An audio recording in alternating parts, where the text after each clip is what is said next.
chế rong ya lê cho tao lũ trong lũ chúa lũ gì chỉ trái chính thế do có lũ chữ gì có yo lên gì tu cứ rong cha ba có yo cô tu chỉ chế rong trắng có ua thôi ya lũ băng rồi bé lũ nè trời yo gió nhẹ lo có ua lũ san đê có yên chỉ chế chỉ yêu bé ilu ua vang chữ cháu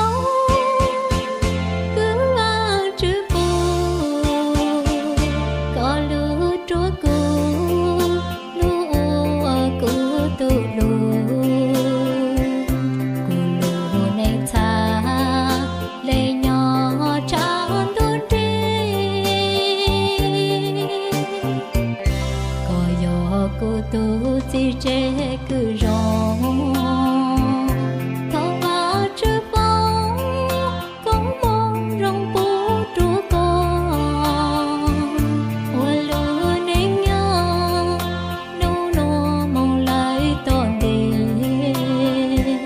của tao chú kê nhỏ mong cả xa lời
Big boss. I know. What's up, man? What's good?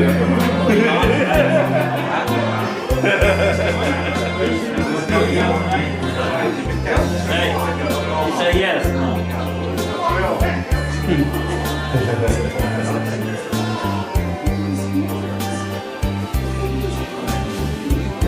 What time you got home?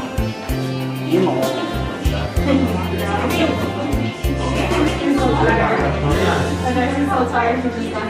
Maybe just like Tyler. Oh, they made it one way every time. A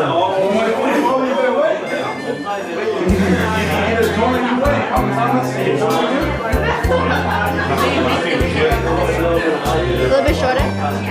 Like, he looks like Jake, but like he also looks like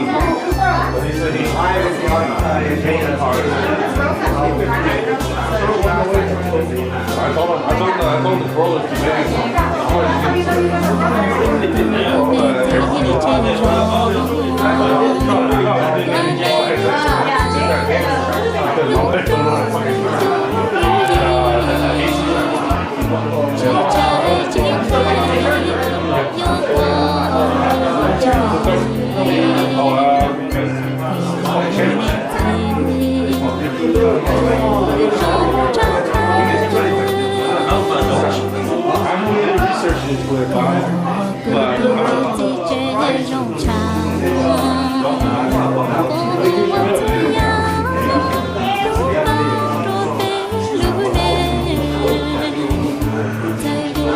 The original plan was just give it to my brother-in-law because he don't have a car,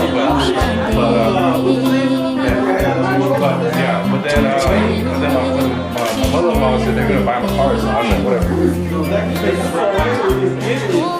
Whoever thinks he's gonna have to spend money. If you want to charge, you're gonna spend money. So the best way is make it be more cost. Hãy subscribe cho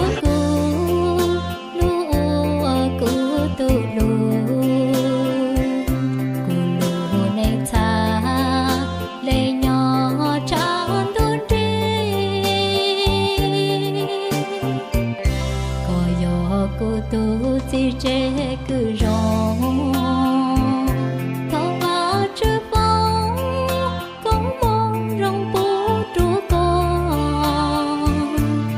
lỡ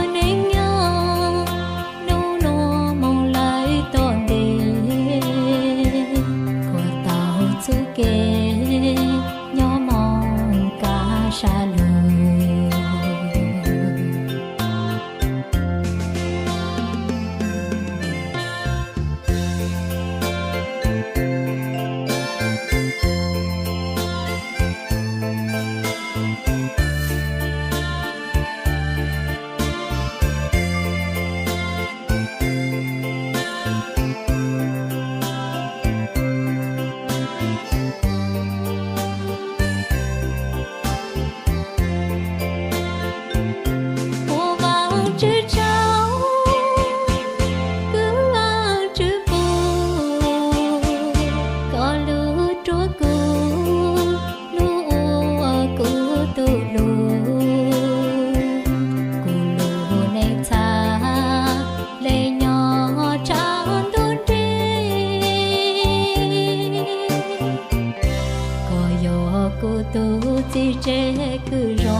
chế rong ya lê cho tao lú trong lú chúa lú gì chỉ trái chính khê do có lú chữ gì có yo lên gì tu cứ rong chắp ba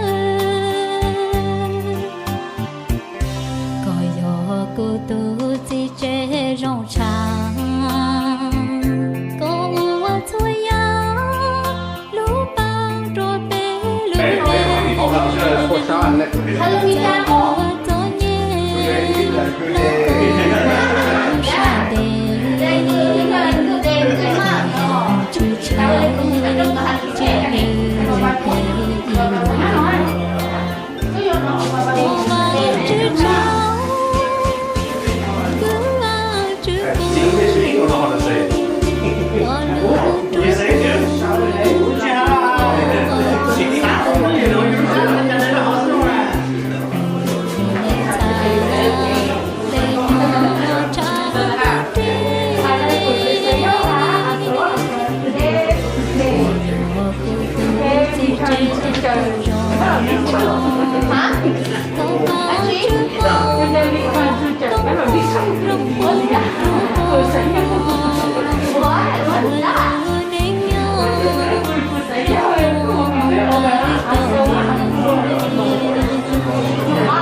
Đưa tay có yêu tụi mua được bé à, chưa bé mua được hả?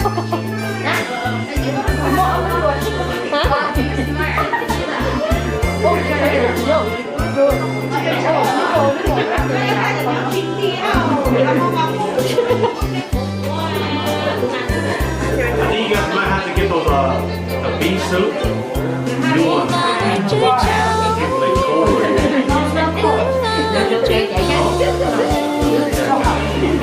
Vậy nhắc kia chạy thêm cô đi chợ.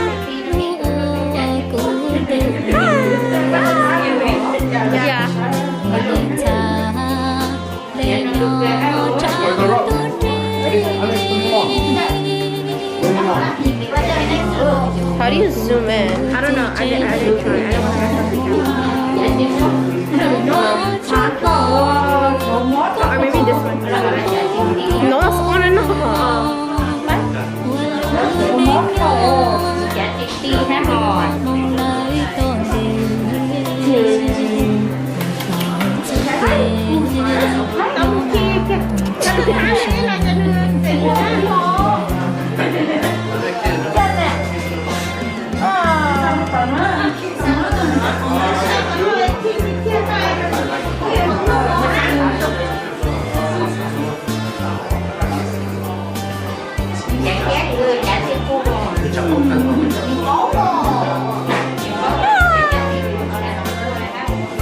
Maybe because he sees the camera.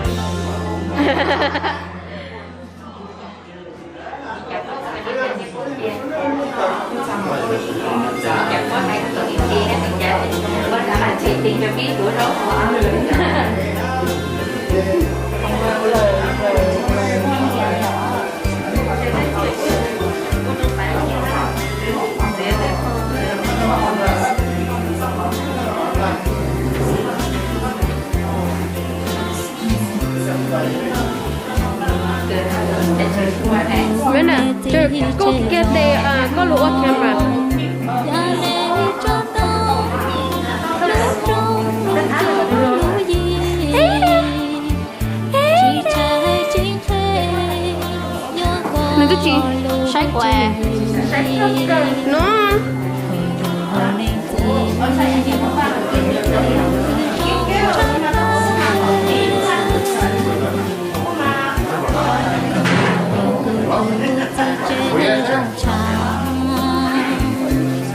Oh, that's a good picture.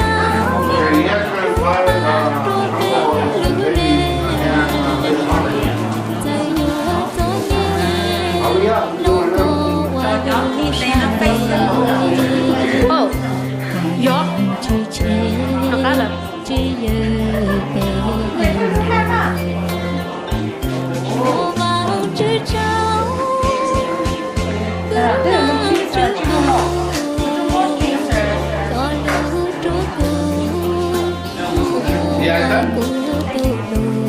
to ho.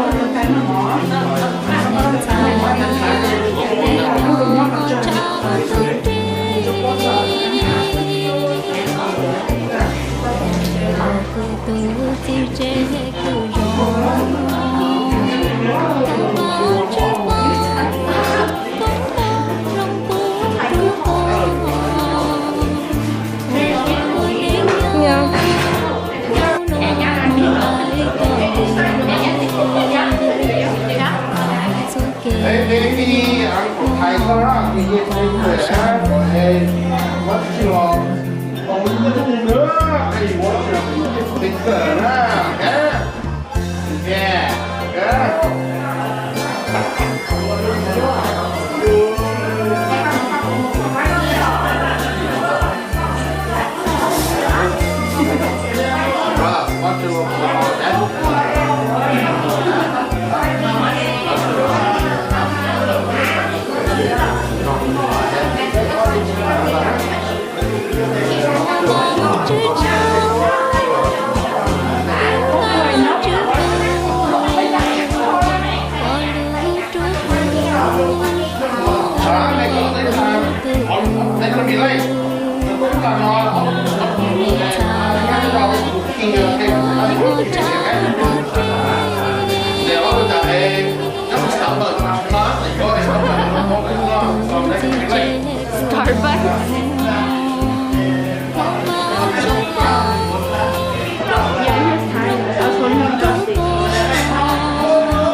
has the red one? Oh, this one?